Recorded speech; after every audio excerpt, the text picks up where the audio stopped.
everybody, Bernie here, welcome back to another speedrun video. Looks like we're going to be getting a Sicilian, a dragon.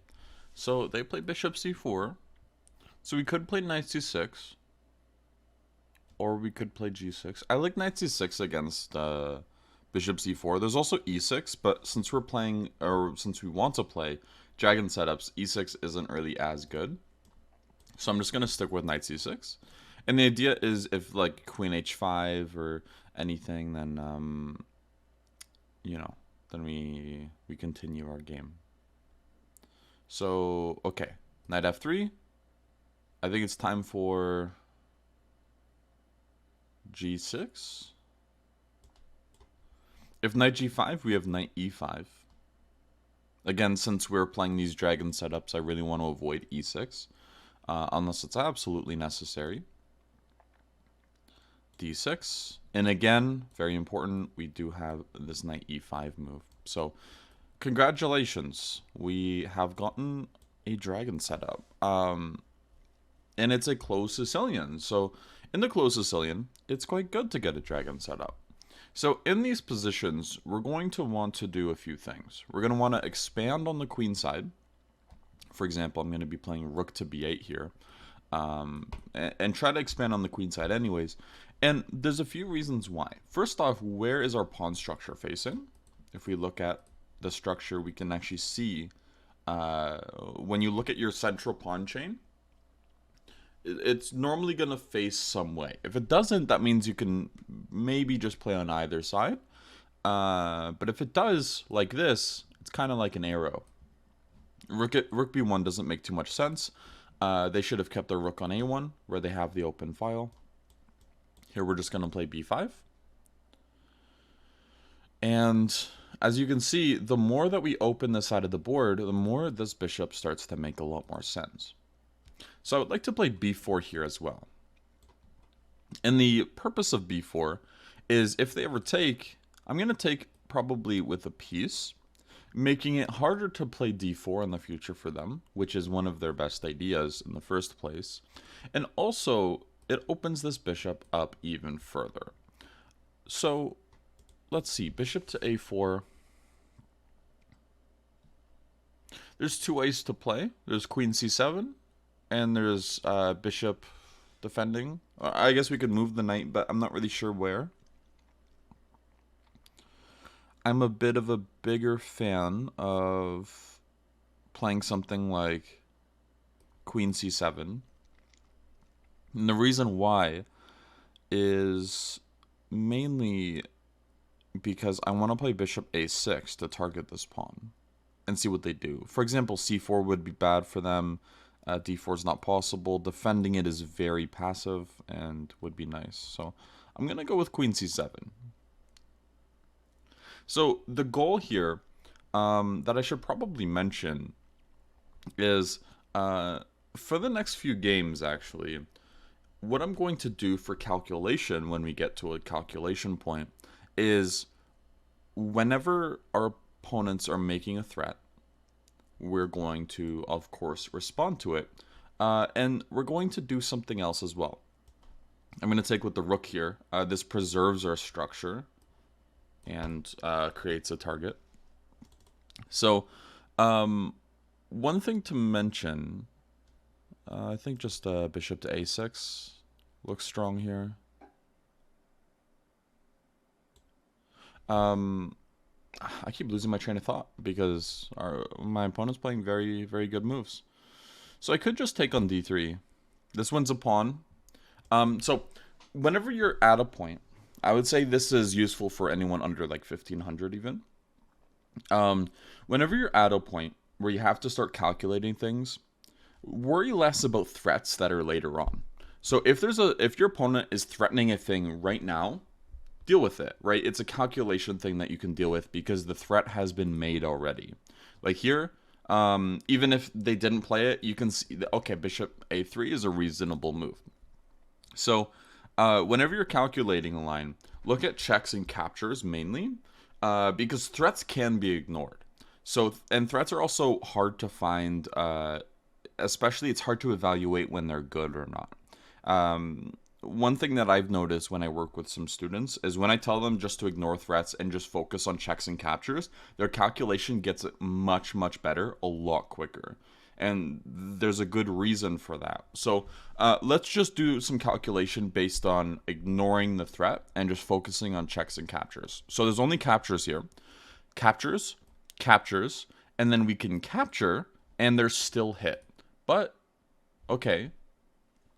Maybe we can also capture, capture, and then capture. And then if they do nothing, then we can capture, right? Like if they move away, then we can capture again. So we can win that pawn as well. And I like that one more. So I'm going to capture, which wins a pawn. They're going to take, and I'm going to capture. I know I'm saying capture a lot, but of course, there's a good reason for it. Capture. Now, if they capture here, in any way, I'm just going to capture, and we're up a pawn. See? Very easy calculation.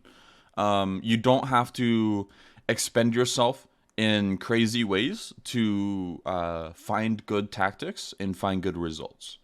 So just try to keep that in mind the best you can. E5 is a good move. I like that. It makes some sense. Do I want to play knight to d5? To go to c3? It's not stupid. Knight d5, captures, knight c3. Those are threats though, right? Let's just stick with captures. Only stick with captures. So based on principles, there's two ideas I have. E6 to defend this potentially weakened pawn in the future. Or rook c8 trying to trade off pieces where... you know what? There's also knight to d5 immediately. Knight to d5 is a threat, but it's a threat in one move, right? Those things are fine. We don't want to look for threats like way, way, way deep in. So I am going to play this move, knight to d5 here.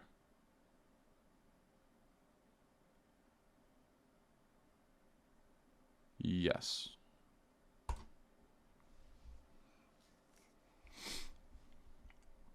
So even though we're making a threat, it's a reasonable move, right? It improves our piece, it unleashes an attack, and sometimes one move threats are enough. So here, that's a very interesting move because they're putting me in a pin.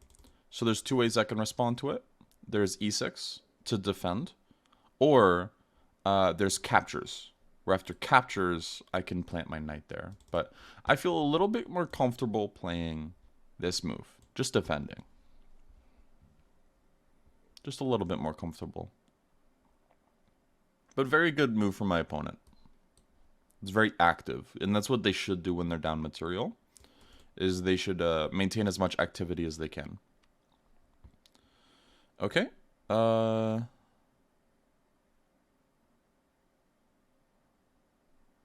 So I want to get out of the pin, but I also don't want to blunder anything. Queen b8, for example, blunders knight d7. I could go rook to c8, and even though they have knight d6, it doesn't work because of captures and check. So I'm going to play rook c8.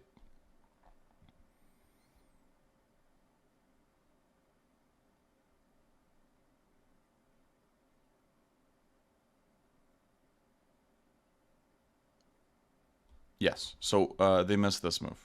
Bam.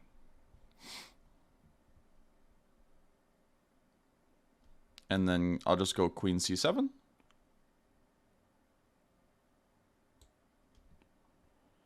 And the whole point is I'm kind of pinning a lot of stuff on this diagonal. It's very uncomfortable. They can take on f7, but it's just not enough for a rook, right? That's kind of the problem.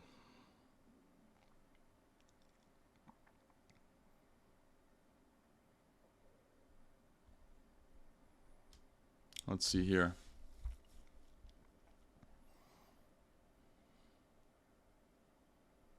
Yeah, so they do take. How should we continue? I could just try to win this pawn because this guy's pinned in a very annoying way. I could also try to do something about the pin.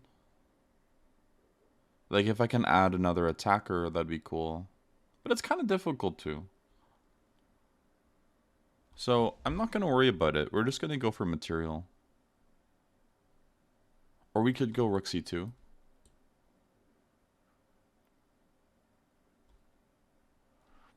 Yeah, let's go rook c2. They're kind of tied up right now, unfortunately. Like, they can't move this knight without losing this one. If they go, like, knight to g5, we have captures on e5. Again, just calculate the checks and the captures.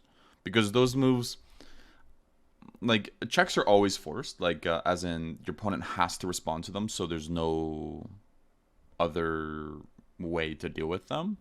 Captures, your opponent could deal with other things, but the likelihood of like a counter capture or anything, or even like a counter threat after a capture, is a bit low. And of course, you know, there's always exceptions, but remembering that is good. Okay, so they bring their king up the board. Now I'll give a check and just take this pawn. Yes. We're just going slow here. The thing is, their pieces are tied up. So, oh wait, you know what? We have rook e3 now. Rook e3 is just threatening to take all those things. And again, it's fine to look at a threat if it's on the first move. So, I think rook e3 here still is really strong. And the problem is they have a really difficult time defending everything here.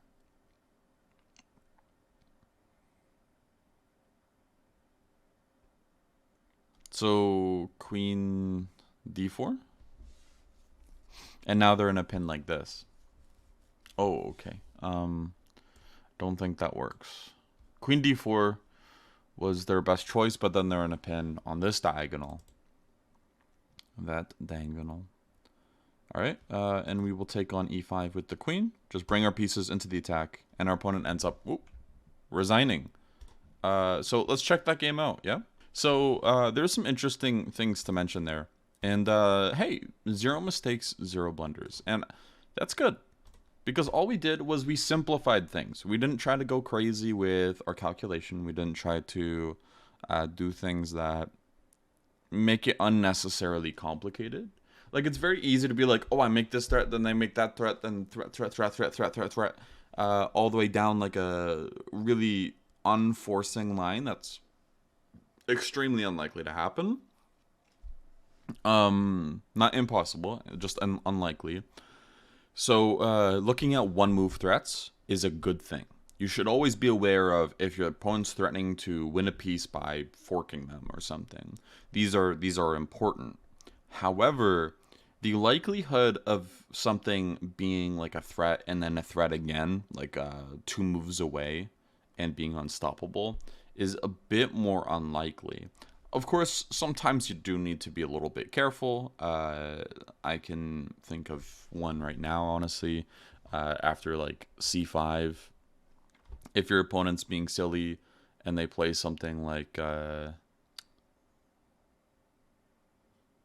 let's see here, bishop b5, a6, bishop a4, right? This is one of those things where, yeah, you should have calculated that b5 and c4. So those are like very extraneous options that are a bit less common. But yeah, that's like a different story. I'm generally talking about calculation and positions unlike that, right? Because that was, you know, you didn't have to go bishop a4, and you shouldn't. But okay, so c5, bishop c4, knight c6. Queen h5, I don't know.